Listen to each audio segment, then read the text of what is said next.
parte? No. Bueno, ahí arranco bueno, ahí está, arranco. Bueno, buenos días a todos, a todas. Acá estamos en esta clase, que es la clase número 10, teórica de metodología de la investigación científica. Y hoy estamos en la unidad número 3, estamos trabajando las decisiones de diseño. Y dentro de las decisiones de diseño, un elemento fundamental que tenemos que considerar, que analizar, digamos, y que hace años estamos incorporando en esta materia, tiene que ver con aquellas decisiones de diseño que impliquen considerar ciertos resguardos éticos, ¿no? Cuando uno hace investigación en salud. Todos los años tenemos la suerte de poder invitar a dos colegas, esta vez hay una de ellas, dos colegas de la universidad, de la Universidad de Río Negro, que es la licenciada Gisela Ponce, quien nos acompaña hoy en esta clase como docente invitada. Y a veces invitamos también a la profesora Delcia Ross, que es de la Universidad del Comahue, que ambas son filósofas e integran el Comité de Ética. Bueno, ella nos va a contar un poco más, Gisela, bien cómo funciona, pero el Comité de Ética que funciona en el Ministerio de Salud de la provincia de Río Negro y que hacen las evaluaciones éticas, o en términos de ética, de investigaciones en el campo de la salud. Gisela integra este comité en representación de la Universidad Nacional de Río Negro. Ustedes tienen bibliografía, tienen dos textos, uno que son textos que en su momento nos ha recomendado Gisela, uno que es el que para mí es más central, es el de Ezequiel Emanuel, que se llama ¿Qué hace que la investigación clínica sea ética? Después hay uno de Lascano y Ponce, y después hay una serie de pautas éticas o de recomendaciones o de pautas, de las cuales Gisela va a ir contando alguna de ellas, que son las que hoy están funcionando en el campo de la investigación biomédica con sujetos humanos. Tanto hay pautas éticas internacionales de la CIOMS y también la declaración de Helsinki de la Asociación Médica Mundial. Bueno, esas son como la bibliografía que tenemos propuesta. Bueno, primero agradecerle de vuelta, como todos los años, a Gisela por acompañarnos y por compartir no solo su saber en el campo de la ética y de la visión en torno a la filosofía, o sea, ella está estudiado bioética, digamos, es una estudiosa del tema, no solo por compartir eso, sino también por compartir la experiencia en el comité evaluando investigaciones en salud y viendo y dando cuenta un poco del funcionamiento y instalando. La otra cosa que también hace Gisela, que me parece muy importante, es instalarnos a quienes trabajamos en la universidad, a quienes investigamos en la universidad, la necesidad de estar pensando todo el tiempo en que nuestras investigaciones se involucran a sujetos humanos, sea en el campo de la salud o no, digamos, aún en investigaciones que parecieran ser que no son del campo de la salud, porque no manipulan cuerpos ni nada de eso, pero cada vez que trabajamos con sujetos humanos, de tener muy, muy presente digamos, el análisis de no estar, digamos, incurriendo en errores, digamos, o en faltas éticas. Entonces yo te haría como 3 preguntas, que me parece que es un poco en torno a lo que vos has preparado tu exposición, Gisela, además de agradecerte. Bueno, primero si podés contarnos un poco qué es esto de la ética, porque por ahí en nuestro vocabulario cotidiano las utilizamos a palabras, son palabras así cotidianas, pero bueno, ¿qué es la ética? ¿Por qué, digamos, cómo es que surge esta necesidad de que haya tanta regulación? Los chicos van a leer varias regulaciones, pautas y demás. Bueno, ¿cuáles son esas pautas que hoy están vigentes y por qué, digamos, ha sido necesario hacer esas regulaciones a nivel internacional, digamos? Esa sería como otra pregunta. Y finalmente, bueno, si nos podés hacer un punteo de qué cuestiones al momento del diseño, qué requisitos, porque vamos a incorporar, los estudiantes hacen un proyecto de investigación como parte de la materia, y el proyecto tiene un eje que hemos incorporado, que es como prevención, claro, sí, recaudos éticos en función de cada investigación. Entonces, el punteo que vos nos hagas de esos recaudos está buenísimo porque ellos tendrán que considerarlos y explicitarlos cuando presente su proyecto. Bueno, Gracias de vuelta y te escuchamos. Voy a silenciarme para no molestar. Bien, gracias Soledad por la invitación y bueno, saludo a todos los que van a estar escuchando esta clase. Bueno, se comparte bien, ¿no? ¿Se está compartiendo la pantalla? Pareciera que sí. Sí, Gise, ahí está la primera filmina, que debe de pasarla. Sí, vamos acá. Ahí está, bien, Bueno, perfecto. con respecto a la primera pregunta que hacía Soledad, ¿de qué va la ética y por qué la ética en investigación también es parte de las reflexiones que forman parte de esta disciplina filosófica que llamamos ética? Pero también tiene una diferencia con otras disciplinas, porque en realidad la ética es una reflexión sobre la moral. ¿Qué significa esto? Que nosotros estamos continuamente, o mejor dicho, no es continuamente, pero sí cuando reflexionamos sobre las costumbres, sobre los comportamientos, sobre los valores que hemos aprendido desde niños, niñas, bueno, ahí estamos frente a una reflexión sobre la moral. Y de hecho, la ética lo que nos permite es que nuestra moral sea crítica, no nos quedemos en una moral dogmática. Por ejemplo, de decir, ¿por qué siempre haces lo mismo? No sé, ¿por qué tenés esta manera de pensar sobre este determinado grupo? Por ejemplo, cuando hacemos una reflexión, decimos, por ejemplo, bueno, porque a mí me lo enseñaron desde chiquito o desde chiquita, o porque mi sociedad piensa de este modo.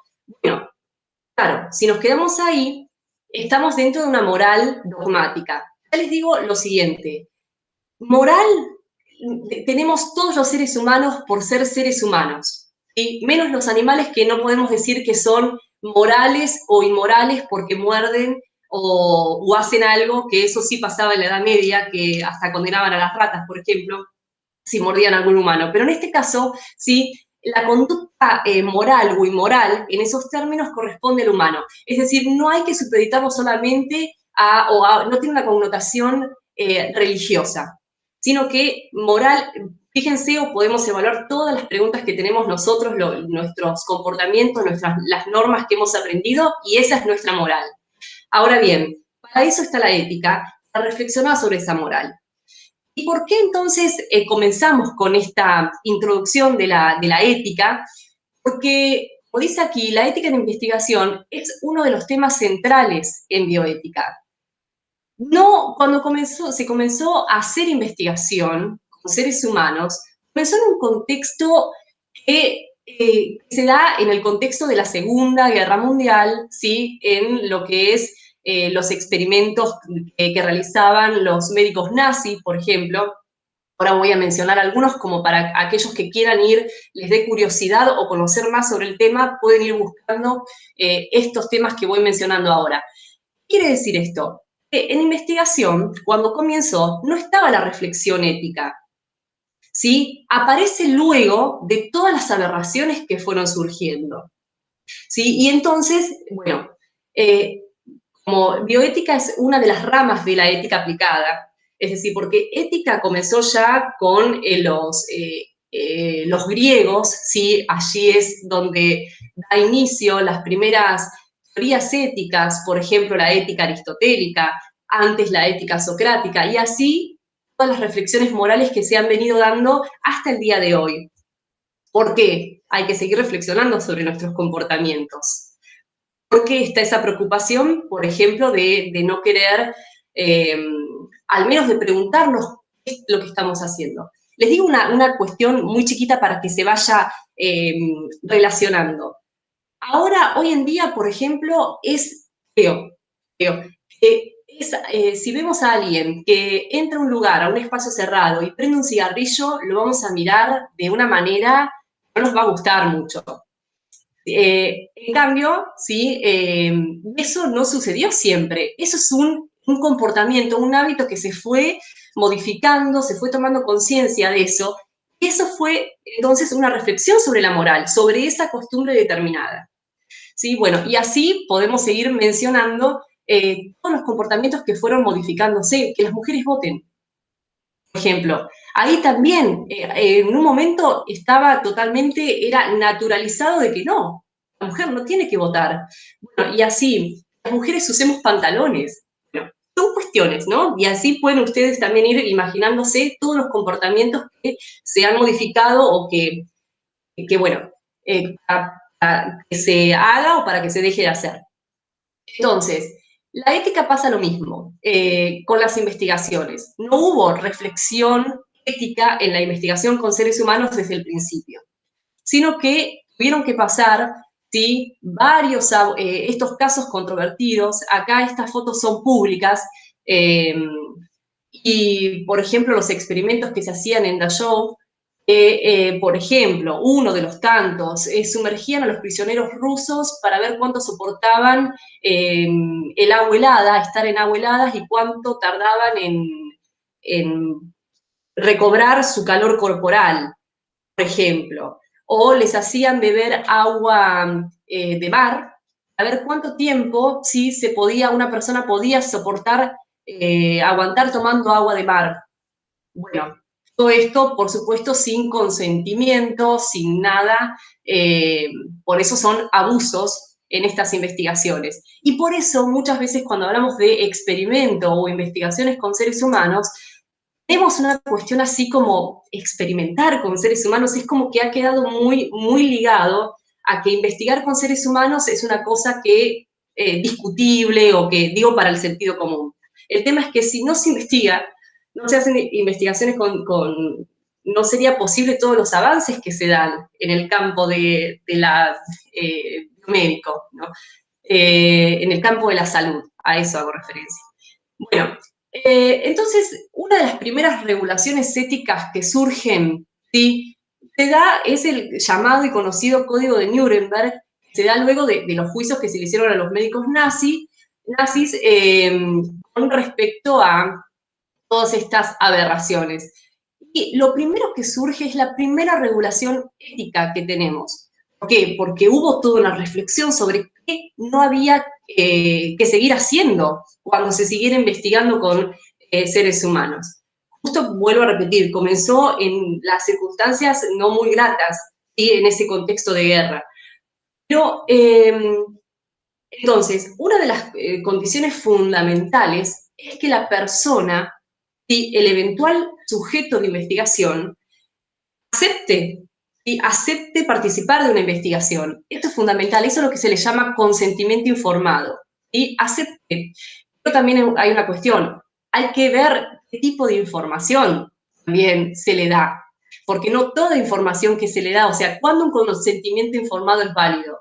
Eso es algo que nosotros también tenemos muy en cuenta al momento de evaluar los protocolos de investigación, que ahora les voy a comentar un poquito más. A ver, este consentimiento, este formulario de consentimiento informado, ¿es válido? ¿Y qué información se le está brindando a la persona? ¿De qué modo se le está brindando para que acepte o no de manera voluntaria y no y que sea, por eso, que no sea coercitiva? Entonces, aquí el consentimiento informado ya desde 1947 quedó como una de las instancias, requisitos fundamentales para que una investigación sea ética. Pero no es el único. ¿Y por qué? Y acá se menciona, o menciono alguno de los casos controversiales, otro de los casos, perdón, que se dieron en la época dorada de las investigaciones en Estados Unidos. Esto es, ya se había superado el contexto, las investigaciones en el contexto de guerra, y aparecen bueno, acá más que nada, fíjense, esta investigación duró 40 años, es el caso Tuskegee, ¿sí?, que fue una investigación sobre sífilis. Y en este caso, fíjense, el Código de Nuremberg apareció en 1947. A partir de ahí, todas las investigaciones que se hicieran tenían que estar como requisito fundamental que se dé el consentimiento informado. Sin embargo, ¿sí?, esta investigación siguió su curso, ¿sí?, de una manera que la convirtió en una de las investigaciones más inmorales, por eso queda como no volver a ello. Esto también lo pueden buscar, pero lo que querían hacer los investigadores era conocer cómo evolucionaba de manera natural la sífilis. en las personas. ¿Por qué? Porque hasta en 1932, ¿sí?, todavía no había los tratamientos para la sífilis tenían una alta toxicidad. Entonces, querían ver cómo era la evolución. El tema es, las personas que invitaron fueron alrededor de 400 varones afrodescendientes infectados de sífilis, pero no le dijeron cuál el objetivo de la investigación. Ellos aceptaron porque le ofrecieron otras cuestiones y le dijeron que su sangre era mala. Tenía una sangre mala, es decir, no fue una información válida.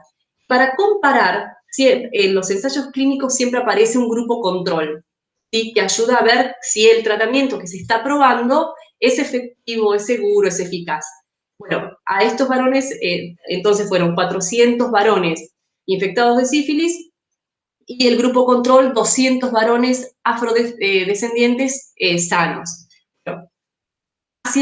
Luego, en la década del 40 ya se sabía que la penicilina era un tratamiento efectivo para tratar la sífilis. A los grupos de acá, que estaban aquí en esta investigación, se les pidió que ese tratamiento fuera usado. Bueno, ¿qué quiero decir con esto? También para que veamos por qué todavía y vamos a tener que seguir reflexionando sobre los resguardos éticos en investigación, porque aparecen casos, es decir, bueno, ponen siempre en boga que hay que revisar cómo se está investigando. ¿Sí? Y esto terminó acá la investigación porque un periodista consideró que descubrió esto que estaba sucediendo. ¿Sí? Bueno, entonces, y vuelvo a repetir, esto se da en el contexto de la época dorada de la investigación, ya cuando estaba ya instalado la importancia de un consentimiento informado. Estos son otros casos controversiales, el caso Surfaxin, para tratar el síndrome de estrés respiratorio en neonatos. ¿Qué pasó acá? Y fíjense cuándo se dio, en 2000. Es decir, la necesidad nuevamente de siempre tener que estar, ver cómo modificamos las regulaciones éticas, los puntos que están allí, que aparecen casos que desconciertan. Digo, a veces no queda claro lo que se dice, entonces los investigadores pueden decir, bueno, pero no estaba claro y no estaba prohibido hacer esto que estamos haciendo. Entonces siempre hay que estar allí, por eso van a ver tantas revisiones, ahora voy a mencionar algunas, para que quede lo más claro posible, la letra, las declaraciones, las pautas y todos los casos nuevos que van surgiendo a medida que surgen nuevos conocimientos. Este caso también fue muy conocido porque es parte de lo que se llamó investigaciones doble estándar. Aquí, por ejemplo, lo que habían propuesto, y esto también es muy ya común, que las investigaciones sean multicéntricas, es decir, que haya un país patrocinante, que financia la investigación, pero que investiga, entonces hay distintos focos en otros países. En este caso querían investigar en recién nacidos de Bolivia, Ecuador, Perú y México, ¿sí?, cómo este nuevo medicamento, Surfaxin, ¿sí?, que iba a permitir entonces no tener estas complicaciones respiratorias. Pero lo que lo iban a comparar era con placebo. Es decir, estos también, si lo quieren ir buscando, que también aparece como está muy conocido, es un caso muy controversial.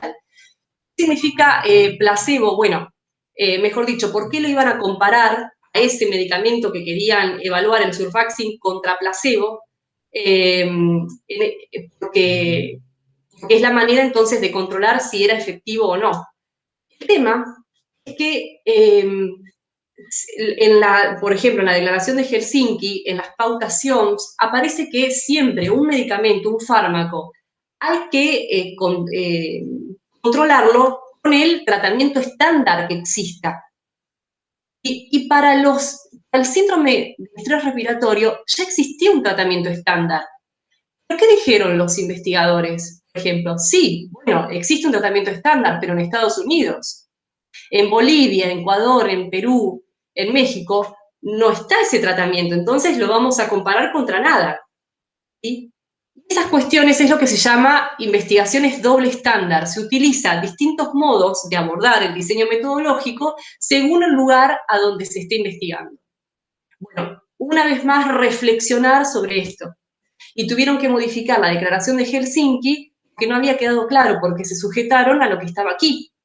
Hacia el 2000, sí, había una versión de la declaración de Helsinki que no dejaba claro eso, o mejor dicho decía, se va a comparar una determinada terapia, un determinado fármaco, con el tratamiento estándar del lugar a donde se investigue. Claro, bueno, eso si se seguía sosteniendo así, se consideran investigaciones doble estándar. Una vez más a revisar las regulaciones éticas. Entonces, aquí menciono algunas que son muy conocidas y que todos los investigadores que se proponen entonces generar protocolos, ensayos clínicos más que nada, pero también otro tipo de investigaciones, tienen que dar cuenta que están conociendo las declaraciones que, al menos internacionales, que regulan entonces la ética en investigación. Menciono las que ya está, Código de Nuremberg, Declaración de Helsinki, y de la Asociación Médica Mundial. Su primera declaración, la primera fue, sale a la luz en 1964. Y la última modificación se dio en 2013, a partir de nuevos casos controvertidos, que hacen pensar nuevamente la declaración. El informe Belmont, de 1978, acá se establecen las pautas éticas también que tiene que tener, mejor dicho, es todo un complemento.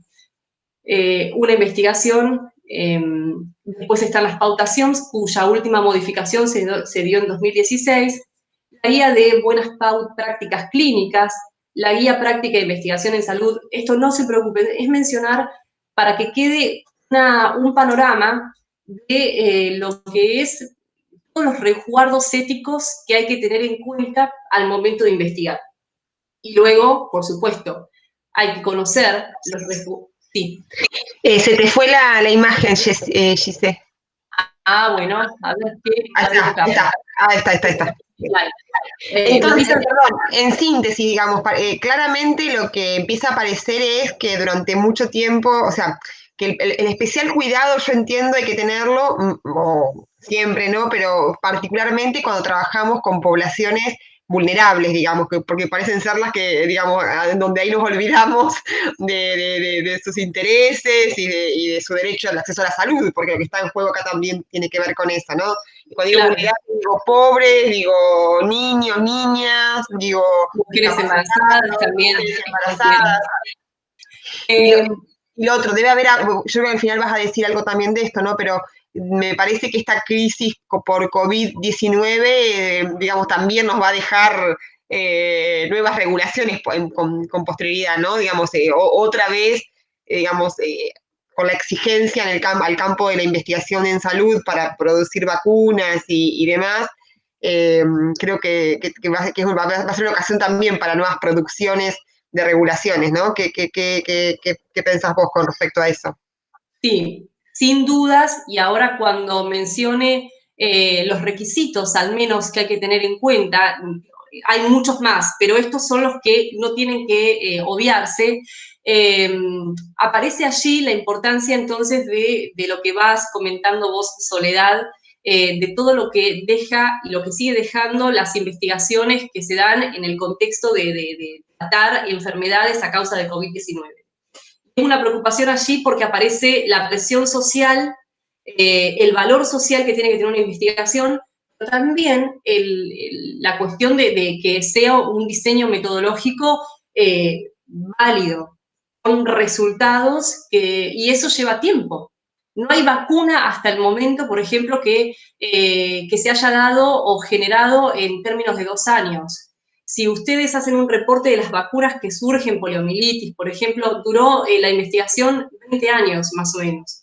Y otras tantos, 10 años, creo que la vacuna de HPV, contra el HPV. Y bueno, entonces es todo un desafío en los cuales se están también jugando con la incertidumbre, con la urgencia, Y bueno, por eso, más que nada, tener en cuenta cuando una investigación, en contextos de emergencia y de urgencia, qué se podría permitir y qué no.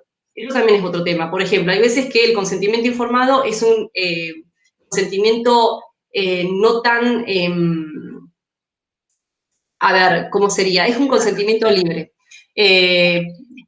Más compulsivo, pienso en los consentimientos vinculados a la donación de órganos, con la ley Justina y demás, o sea, ¿no? O sea, es como no tan libre, o como vos decís, o más, cuando el bien común mayor tal vez es superior, ¿no? Sí, y bueno, y ahí es también, una vez más, difundir las investigaciones que más resultan, o sea, los tratamientos que luego son efectivos por muchas décadas, tienen su proceso para que se pueda validar. Y eso es un tema ahora, y lo voy a comentar en breve con algunos temas específicos que han sido noticias en los medios, utilizar plasma, lo digo porque seguramente hasta aparecen memes, ¿no? Como con esa cuestión, utilizar plasma de convalecientes, utilizar ibuprofeno inhalatorio, ivermectina, son distintos temas que han generado, ¿sí? Que esos eran tratamientos propicios para poder paliar o sanar, ¿sí? Sanar, no sé si estoy tan segura de ese concepto aquí, pero las enfermedades generadas, neumonías, por ejemplo, generadas a causa de COVID-19, no hay la suficiente evidencia científica para que eso se dé, pero bueno.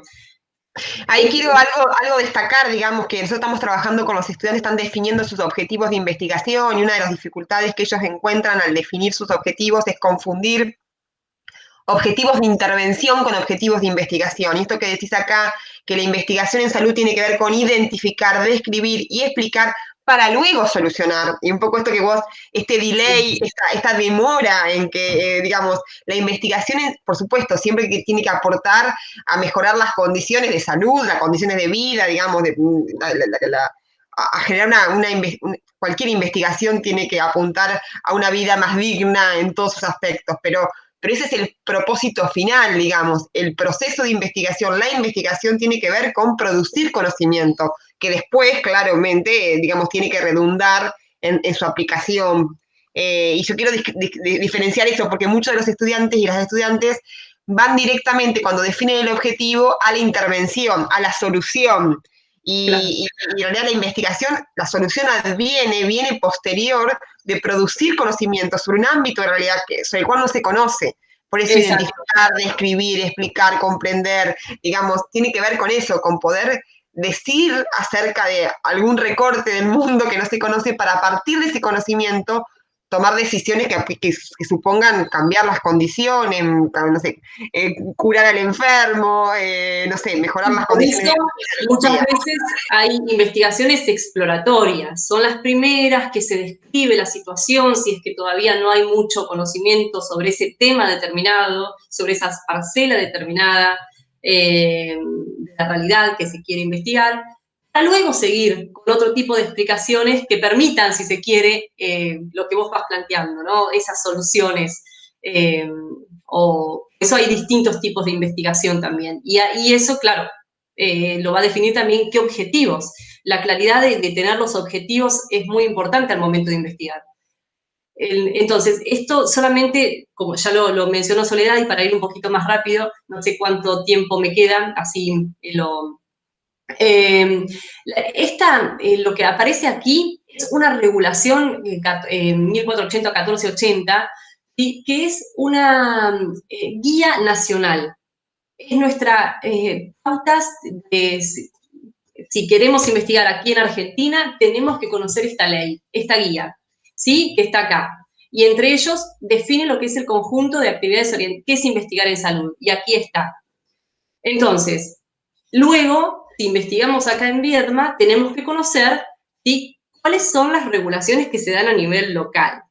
Igualmente esto parece muy complejo, pero no, es simplemente, por ejemplo, porque ha pasado en el comité donde estamos aquí, CEPISH, es las siglas que lo definen, Ese comité trabaja y evalúa proyectos de investigación, protocolos de investigación que orbitan o que alcanzan solamente a la provincia de Río Negro.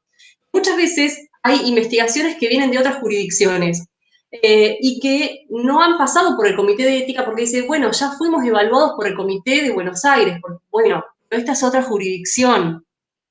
Entonces es importante que se tenga en cuenta acá también hay otras reglas, si bien hay un estándar, por supuesto, no es que estamos tan desubicados una provincia de otra, tan desconectadas, pero sí que tiene que estar sabiendo la provincia a donde se va a investigar, se está haciendo esa investigación en ese espacio. Nosotros lo que hacemos acá es velar el cuidado y la protección de los ciudadanos rionegrinos que van a formar parte de alguna investigación en salud. Entonces, acá me lo paso rápido, pero esto es el informe Belmont. Aquí están algunos principios éticos de investigación, por ejemplo, autonomía, beneficencia, justicia, no maleficencia, ¿sí? Son los principios de la bioética. Y no quise tampoco ahondar mucho, porque daría para mucho y me extendería. Pero esto es muy importante incluso en las prácticas cotidianas, en las prácticas médicas, ¿sí? Allí, digo, en el ejercicio de la profesión, lo importante de tener en cuenta y a veces cómo a veces entran en choque y en contradicción, es ¿qué sería? Respetar la autonomía de la persona, del paciente, en esa condición de paciente, pero a veces esa decisión de la persona está en contradicción con lo que para el médico, la médica, o profesiones afines consideran que es hacer un bien. A veces el caso más conocido son los pacientes que son testigos de Jehová y no quieren ser transfundidos. ¿Sí? Pero eso lo dejo porque, pero digo, en la práctica cotidiana aparecen muchísimos dilemas morales. Por eso también aquí el valor de la bioética. Acá estamos en una de las ramas importantes de la bioética, que es la investigación, la ética en investigación. Entonces, acá es mencionar lo que ustedes entonces tienen como bibliografía, que son 7 requisitos importantes, que ya los fuimos diciendo, que es, una investigación tiene que tener valor social, ahora los menciono y luego digo algo más de cada uno. Validez científica, selección equitativa del sujeto, proporción favorable riesgo-beneficio, una evaluación independiente, consentimiento informado y respeto a los sujetos inscritos. Con respecto al primero, ¿sí? Es esto, cuando se investiga, ¿sí? Hay que ver que sea una investigación, como dice acá, valiosa, que plantee problemas relevantes para la comunidad. Si, por ejemplo, se investiga algo que ya está recontrainvestigado, y no es que, a ver, siempre, por eso es importante el estado del arte, el estado de la cuestión, ¿sí? Porque no importa, se puede reinvestigar sobre un tema porque hay algo que todavía hay que seguir. ¿Sí? El tema acá es cuando, no sé, se quieren, si esa investigación lleva un financiamiento, y se va a investigar sobre algo que ya está. Bueno, ahí también es una cuestión para tener en cuenta. Acá, mencionando entonces lo que decíamos en este contexto que nos toca vivir de pandemia, hay muchas investigaciones que tienen un gran valor social, pero pasa algo. Si no se tiene en cuenta la validez científica, el valor social, entonces es insuficiente solamente decir, hay que investigar porque está, sobre todos los tratamientos para tratar las enfermedades en relación a COVID. ¿Sí? Pero, y esto lo digo así y en voz pública, porque es una de las preocupaciones que se están dando en los médicos investigadores que sienten muchísimo la presión social, que sienten y que aquí las redes sociales y otras, y también acá pudimos incurrir a veces en alguna falacia de autoridad, personas que son conocidas y que dicen, sí, vamos, hay que trabajar y se tienen que los médicos se tienen que apurar y por más que no haya un protocolo, un ensayo clínico finalizado sobre un tema, si hay suficiente evidencia, por ejemplo, con el plasma de convalecientes, eso es un tema específico, hay que administrárselo, no se lo puede privar al paciente. Y así con una serie de tratamientos que se fueron dando y que después cuando se sigue investigando, se dan cuenta que no son efectivos. Entonces, la validez científica es esto: postular una hipótesis clara, utilizar métodos científicos aceptados, generar datos confiables y válidos. Para generar datos confiables y válidos tiene su tiempo, por supuesto, a veces se trata de acotar que una investigación tenga validez científica, pero que se acote cada vez más el tiempo de investigación. Esto se da mucho en los ensayos clínicos multicéntricos que tenemos que evaluar. A veces tenemos que hasta evaluar eso. Lo quieren hacer en poco tiempo, pero ¿a causa de qué? Bueno, es todo un tema. Pero, es decir, esto no es, son cuestiones que van concatenadas. Valor social, sí. Validez científica, también.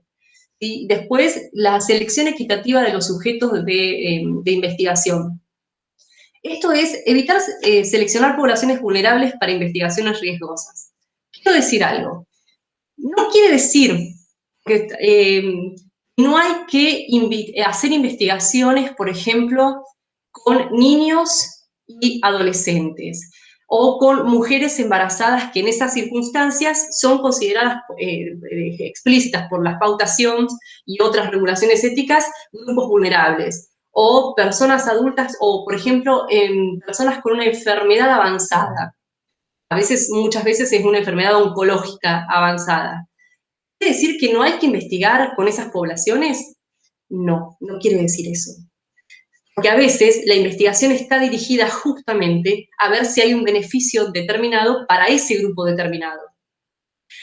Entonces, por eso, ¿y qué ha pasado? Como ha habido tantos resguardos en las investigaciones con niños, niñas y adolescentes, hay un concepto que se llama orfandad terapéutica. Es medio feo el concepto como tal, pero como que no hay tratamientos por esto mismo, por tantos resguardos.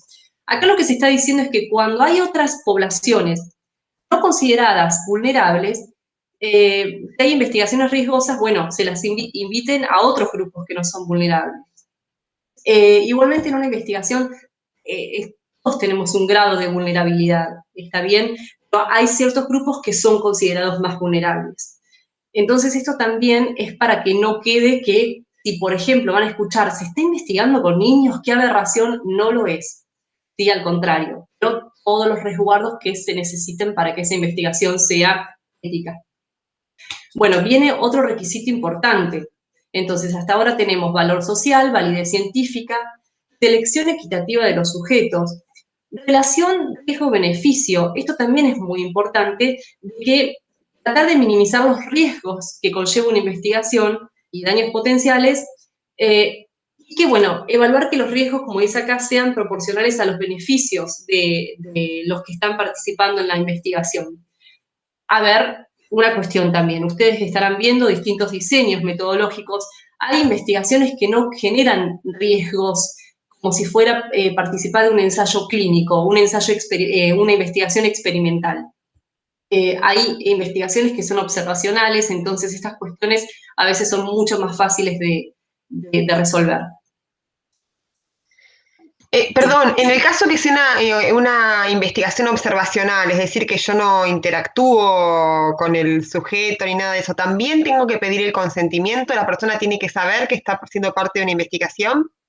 Bueno, aquí pasamos, menciono algo, entonces, voy directamente a consentimiento y luego hablo de la evaluación independiente a cargo de los comités. El consentimiento informado, hay excepciones del consentimiento informado, ¿y dónde van a encontrar esto? En esa guía nacional, que es 1480. Cuando las investigaciones son observacionales, hay excepciones al consentimiento informado. ¿Sí? Por ejemplo, cuando la información es de conocimiento público, tienen que buscar registros y analizar, ¿sí? No es que van a observar personas o hacer entrevistas en profundidad y que necesitan allí, bueno, justamente, entrevistar a una persona. En ese caso, sí, son investigaciones hasta, se puede decir, hay otros conceptos bibliográficas, cuando trabajamos solamente con datos que ya son de conocimiento público, que tienen que ver con personas, pero que son de conocimiento público, ya están analizadas en datos secundarios. ahí no se pide consentimiento informado. Luego, cuando las investigaciones utilizan datos vinculables, las investigaciones representan un riesgo mínimo. En este caso se mencionan cuando se trabaja a nivel de historias clínicas. Entonces también se puede exceptuar que no se le diga a la persona de la portadora, propietaria, si se quiere, de las historias clínicas, invitarla a esta investigación, porque en realidad se está trabajando sobre estos datos y es todo anónimo.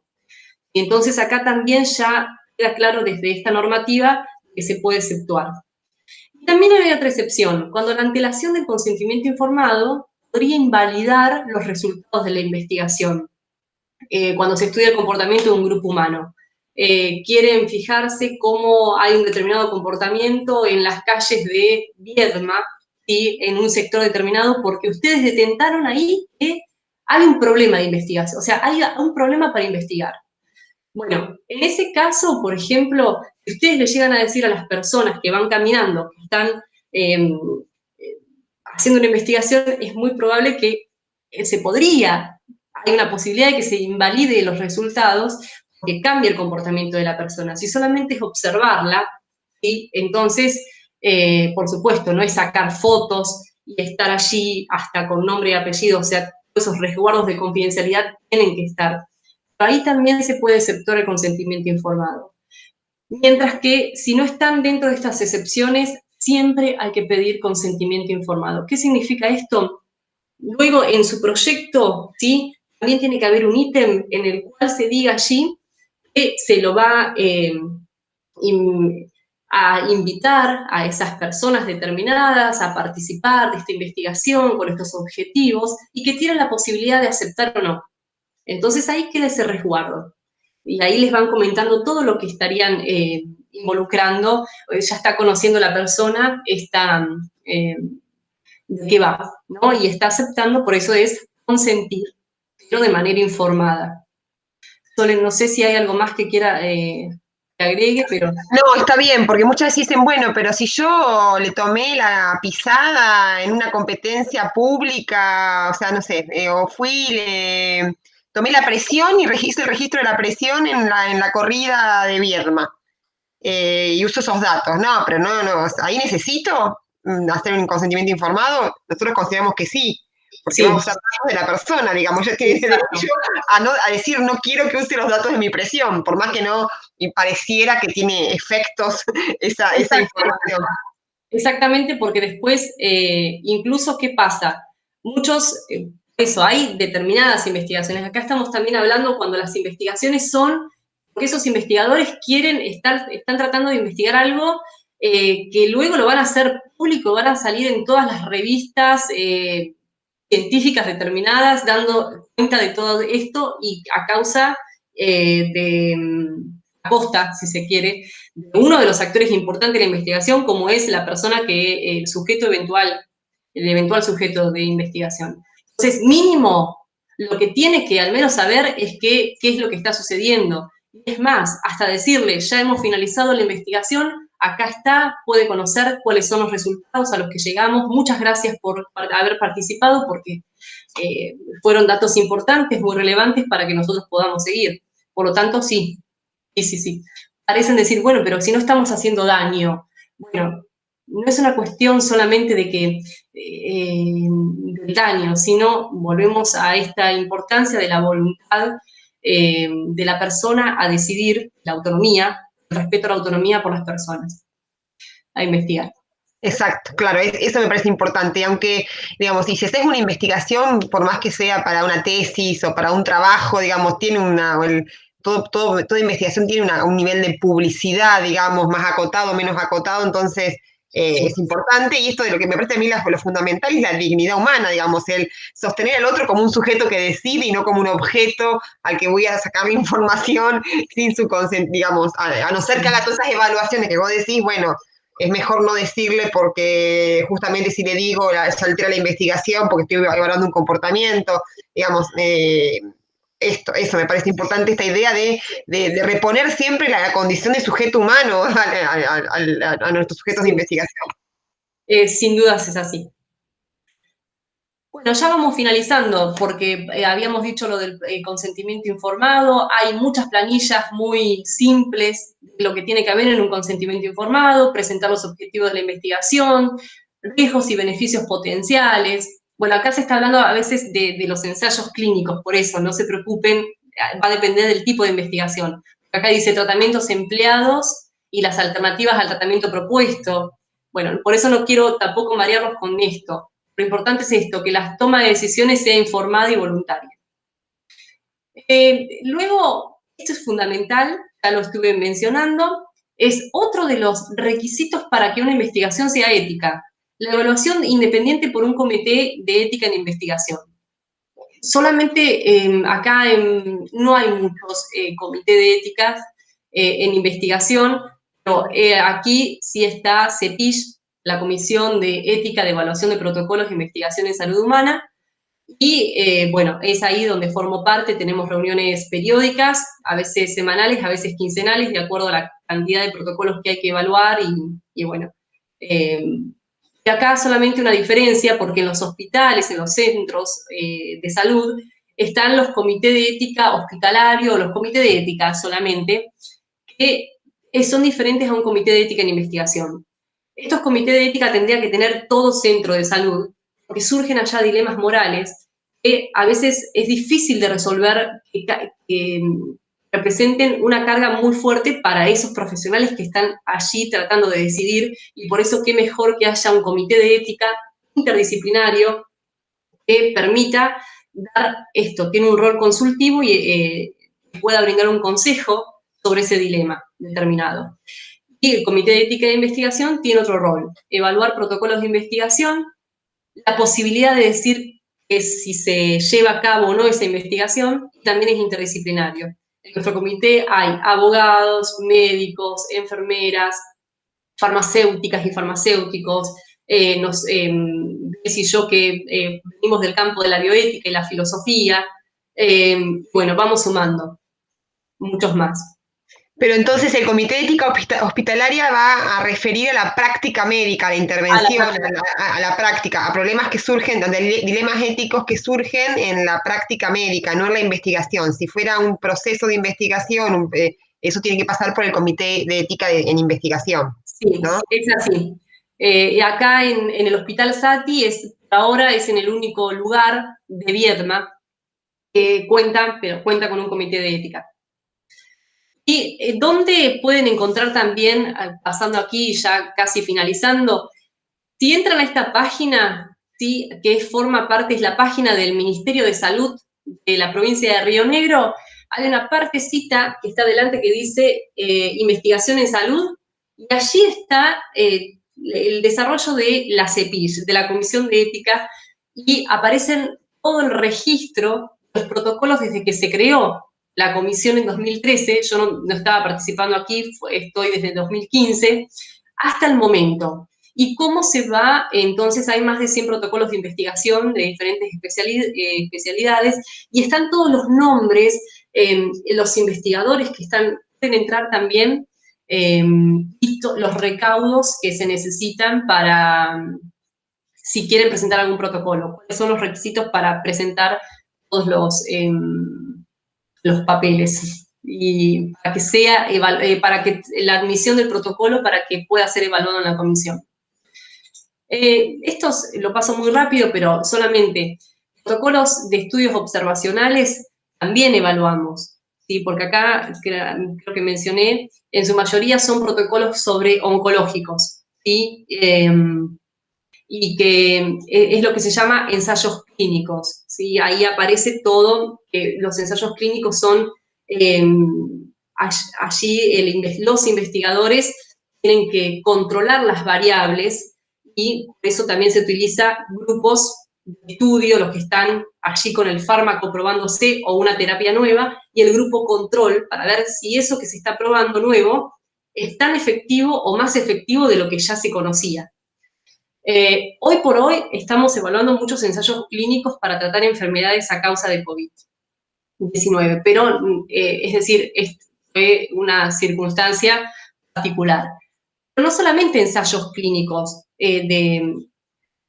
también estamos evaluando protocolos de estudios observacionales. Por ejemplo, nombro alguno, a ver, para que... A ver, bueno, acá dice, análisis de las necesidades de la familia del paciente crítico en terapia intensiva de adulto, hospital X, que se va diciendo ahí. Entonces hacen toda una entrevista en profundidad a esas familias, porque el objetivo es ese, es trabajar, tienen otros objetivos, que no cuadran dentro de un ensayo clínico. Bueno, pero como aquí se da en este contexto determinado, se va a entrevistar a estas personas, por supuesto que también tienen que tener todos estos resguardos éticos. Todas las investigaciones sociales tienen sus resguardos éticos. Esto se hizo consciente hace muy poco también. Bueno, y también, no lo nombré acá, pero sí se están, por ejemplo, evaluando, también aquí en Viedma, desde la Universidad de Comahue, hay un grupo que presentó para Salud Investiga, ganó una beca, para también trabajar, por ejemplo, y conocer el impacto psicofísico que se genera en niños y adolescentes en esa investigación respecto a raíz del aislamiento obligatorio, por ejemplo. Y entonces está allí como también son muy importantes este tipo de investigaciones.